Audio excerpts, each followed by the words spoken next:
Hello everyone, welcome to Vishnu Economic School. I am Kajol and in this video we are going to discuss person with unsound mind. तो अब ये हमारी second condition है capacity of parties की. अब इससे पहले हम माइनर की कंडीशन डिस्कस कर चुके हैं. So let's get started with person with unsound mind. तो अब इस केस में साउंड माइंड के पर्सन की डेफिनेशन क्या है वो section 12 of the Indian contract act 1872 में दी हुई है. अब क्या कहती है ये definition? A person is said to be of sound mind for the purpose of making the contract if at the time when he makes it. अब इस केस में कुछ कंडीशंस हैं जो हमें पढ़नी है. कोई भी पर्सन जो है वो किसी भी कॉन्ट्रैक्ट में एंटर होते टाइम उसको ये कंडीशंस फुलफिल करनी पड़ेंगी एक साउंड माइंड का पर्सन होने के लिए और एक कॉन्ट्रैक्ट में एंटर होने के लिए, केपेबल पार्टी या कॉम्पिटेंट पार्टी बनने के लिए. तो ऐसी दो कंडीशंस क्या है कि ही is capable of understanding it. अब उसको ये पता होना चाहिए, उसको समझ में आना चाहिए कि वो किस चीज़ का कॉन्ट्रैक्ट है, क्या उस कॉन्ट्रैक्ट के कंडीशंस हैं या टर्म्स हैं, उसको पता होना चाहिए. उसको ये समझ में आना चाहिए कि उस कॉन्ट्रैक्ट में एक्चुअली है क्या. और सेकेंड कंडीशन है he is capable of forming a rational judgement as to it effect upon his interest. अब इस केस में क्या है, सेकेंड केस क्या है कि अब वो केपेबल होना चाहिए, उसको ये पता होना चाहिए कि वो क्या जजमेंट कर रहा है, उसको उस कॉन्ट्रैक्ट से क्या फ़ायदा या नुकसान होने वाला है. वो एक रैशनल जजमेंट बनाने की कंडीशन में होना चाहिए. उसका माइंड जो है वो इतना वर्क करना चाहिए कि वो अपना रैशनल जजमेंट दे पाए उस कॉन्ट्रैक्ट की टर्म्स एंड कंडीशंस के ऊपर. और उसको समझ में आना चाहिए कि उस कॉन्ट्रैक्ट में क्या टर्म्स एंड कंडीशंस हैं और क्या वो उन्हें फुलफिल कर सकता है. तभी वो एक रैशनल जजमेंट जो है वो दे पाएगा उसे उस कॉन्ट्रैक्ट में एंटर होना है या नहीं. तो अब सेक्शन 12 में ही आगे दो कंडीशंस हैं जिनमें अगर कोई भी पर्सन जो है वो यूजुअली ऑफ अनसाउंड माइंड, मतलब वो यूजुअली अनसाउंड माइंड का रहता है लेकिन but occasionally of sound mind, और ओकेजनली साउंड माइंड का रहता है, मतलब ज़्यादातर वो अनसाउंड माइंड का रहता है और कम वो साउंड माइंड का रहता है. तो इस केस में ऐसा पर्सन जो है वो एक कॉन्ट्रैक्ट में एंटर हो पाएगा, लेकिन कब एंटर हो पाएगा? जब वो साउंड माइंड का होगा. ओकेजनली साउंड माइंड का रहता है, मतलब वो कभी कभी साउंड माइंड का रहता है और यूजुअली अनसाउंड माइंड का पर्सन है वो. तो इसीलिए वो पर्सन उस कॉन्ट्रैक्ट में तभी एंटर हो पाएगा जब वो अपना रैशनल जजमेंट दे पाए और वो उस कॉन्ट्रैक्ट को अंडरस्टैंड कर पाए, समझ पाए कि वो कॉन्ट्रैक्ट उसके लिए सही है या गलत है, या वो उस कॉन्ट्रैक्ट में एंटर होना चाहता है या नहीं चाहता. तो इसीलिए ऐसा पर्सन जो यूजुअली अनसाउंड माइंड का रहता है, मान लेते हैं कोई मेंटल असाइलम का कोई पर्सन है और वो यूजुअली अनसाउंड माइंड का रहता है लेकिन ओकेजनली साउंड माइंड का रहता है, तो ऐसा पर्सन भी एक कॉन्ट्रैक्ट में एंटर हो सकता है. लेकिन कब? जब वो साउंड माइंड का होगा, सिर्फ तभी वो उस कॉन्ट्रैक्ट में या किसी भी कॉन्ट्रैक्ट में एंटर हो पाएगा. अब सेकेंड कंडीशन क्या है इसमें कि अगर कोई ऐसा पर्सन है जो यूजुअली ऑफ साउंड माइंड, मतलब यूजुअली तो वो साउंड माइंड का रहता है लेकिन but occasionally of unsound mind, मतलब वो साउंड माइंड का है और ओकेजनली वो अनसाउंड माइंड का हो जाता है. तो ऐसे केसेस में ऐसा पर्सन वो उस कॉन्ट्रैक्ट को नहीं कर पाएगा जब वो अनसाउंड माइंड का होगा. वो सिर्फ तभी कॉन्ट्रैक्ट में एंटर हो सकता है जब वो साउंड माइंड का पर्सन होगा, मतलब वो अपनी रैशनल जजमेंट दे पाएगा और कॉन्ट्रैक्ट को अंडरस्टैंड कर पाएगा. तो ऐसे पर्सन को हम कैसे डिफाइन करेंगे? अगर कोई ड्रंक पर्सन है और वो ओकेजनली अनसाउंड माइंड का हो जाता है जब वो ड्रंक होता है, तो जब वो ड्रंक है तब वो उस कॉन्ट्रैक्ट में एंटर नहीं हो पाएगा या किसी भी कॉन्ट्रैक्ट में एंटर वो नहीं हो पाएगा. लेकिन जब वो ड्रंक नहीं है, मतलब वो यूजुअली साउंड माइंड का रहता है, तो तभी वो किसी भी कॉन्ट्रैक्ट में एंटर हो सकता है. वो सिर्फ तभी कॉन्ट्रैक्ट नहीं कर पाएगा जब वो अनसाउंड माइंड का है, मतलब वो ड्रंक है, और जब वो ड्रंक नहीं है मतलब साउंड माइंड का है, तब वो एक कॉन्ट्रैक्ट में एंटर हो सकता है. क्योंकि इस केस में जो वो पर्सन है वो यूजुअली तो साउंड माइंड का रहता है लेकिन ओकेजनली अनसाउंड माइंड का हो जाता है. लेकिन ये वाला पर्सन जो यूजुअली अनसाउंड माइंड का है, मतलब वो मेंटल असाइलम का पर्सन है और वो यूजुअली अनसाउंड माइंड का है, मतलब वो यूजुअली अनसाउंड माइंड का ही पर्सन रहता है लेकिन ओकेजनली साउंड माइंड का हो जाता है. उसके जो मेंटल कंडीशंस हैं वो कुछ ऐसे हैं कि वो यूजुअली अनसाउंड माइंड का है और ओकेजनली साउंड माइंड का हो जाता है. तो वो जब साउंड माइंड का होगा तब वो किसी भी कॉन्ट्रैक्ट में एंटर हो सकता है. क्योंकि तभी वो इन कंडीशंस को फुलफिल कर पाएगा कि वो कॉन्ट्रैक्ट को समझ पाए और एक रैशनल जजमेंट दे पाए कि वो कॉन्ट्रैक्ट में एंटर होना उसके लिए सही है या फिर गलत है।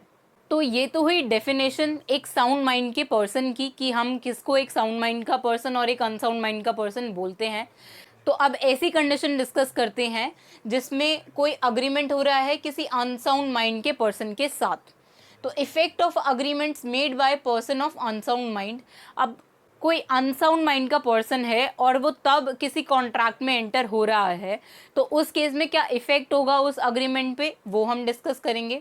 तो स्पेसिफिकली हम इसी कंडीशन को क्यों डिस्कस कर रहे हैं कि यहाँ पे हम इफेक्ट्स देख रहे हैं अनसाउंड माइंड का पर्सन अगर किसी कॉन्ट्रैक्ट में अग्रीमेंट में एंटर हो रहा है तो, क्योंकि हमने देखा है कि अगर कोई पर्सन अनसाउंड माइंड का रहता है यूजुअली और वो ओकेजनली साउंड माइंड का रहता है, तो उस केस में जब वो साउंड माइंड का है तब वो किसी कॉन्ट्रैक्ट में एंटर हो सकता है, तो उसमें कोई प्रॉब्लम नहीं है।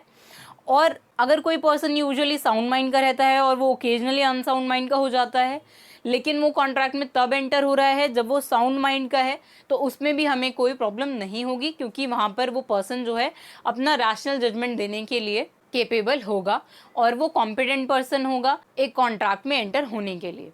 तो अब अगर इस केस में अनसाउंड माइंड का पर्सन अगर है और वो किसी अग्रीमेंट में एंटर हो रहा है, तो उसके क्या इफेक्ट्स होंगे, तो हम इसको कैसे ट्रीट करेंगे कि अगर कोई contract by unsound mind person होता है, तो ऐसा कोई भी कॉन्ट्रैक्ट किसके इक्वल ट्रीट होगा, कॉन्ट्रैक्ट बाय अ माइनर की तरह, जो हम प्रीवियस वीडियो में पढ़ चुके हैं।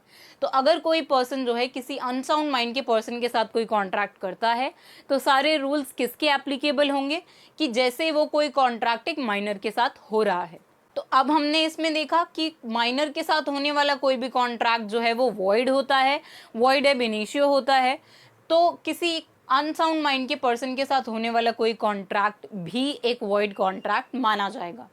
और इसके साथ साथ and inoperative as against him, और उसके अगेंस्ट या फिर उसको हम किसी भी ऑब्लिगेशन से बाइंड नहीं कर सकते, उसके अगेंस्ट कोई भी एक्ट जो है वो परफॉर्म नहीं होगा, हम उसको लायबल नहीं मान सकते। जैसे हम माइनर को लायबल नहीं मानते थे, वैसे ही हम अनसाउंड माइंड के पर्सन के साथ होने वाले कॉन्ट्रैक्ट में उस पर्सन को लायबल नहीं मानेंगे, but he can derive benefit under it.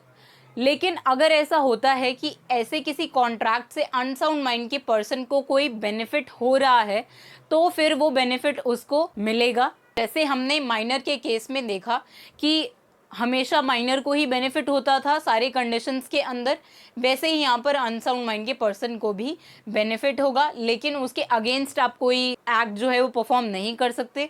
लेकिन उस कॉन्ट्रैक्ट का अगर कोई बेनिफिट हो रहा है अनसाउंड माइंड के पर्सन को, तो उस केस में वो उसको ले सकता है, वो उसको एक्सेप्ट कर सकता है। तो ये सेम ही कंडीशन हमने माइनर की कंडीशन में देखी थी, इसीलिए हम इसको सेम ट्रीट करते हैं कि कोई कॉन्ट्रैक्ट अनसाउंड माइंड के पर्सन के साथ हो रहा है तो वो इक्वल माना जाएगा किसके, अगर कोई कॉन्ट्रैक्ट किसी माइनर के साथ होता है, वैसे ही हम इसको भी कंसिडर करेंगे, वैसे ही रूल्स यहाँ पर भी एप्लीकेबल होंगे। तो अब और क्या होगा इसमें कि the property of person of unsound mind is always liable for necessaries supplied to him. अब जैसे हमने माइनर के केस में देखा था कि माइनर को अगर कोई नेसेसरी सप्लाई करता है तो माइनर की जो प्रॉपर्टी है वो सप्लायर ऑफ नेसेसरीज को मिलेंगी, मतलब उसमें तो वो जो माइनर था वो रीजनेबल अमाउंट जो है वो नेसेसरी सप्लाई करने के लिए सप्लायर ऑफ नेसेसरीज को देता था अपनी प्रॉपर्टी से। वैसे ही यहाँ पर अगर किसी अनसाउंड माइंड के पर्सन को कोई नेसेसरी सप्लाई होती हैं और वो पर्सन जो है वो कोई प्रॉपर्टी जो है वो होल्ड करता है, तो उस केस में उस सप्लायर को भी अनसाउंड माइंड की पर्सन की प्रॉपर्टी से ही रीजनेबल अमाउंट जो है वो मिलेगा। और anyone who is legally bound to support. अब इस केस में सप्लायर को जो है वो हम अनसाउंड माइंड के पर्सन की प्रॉपर्टी से रीजनेबल अमाउंट जो है वो पे करेंगे, जैसे हम माइनर के केस में करते थे, सेम वैसे ही कंडीशन हमने यहाँ पर भी देखे।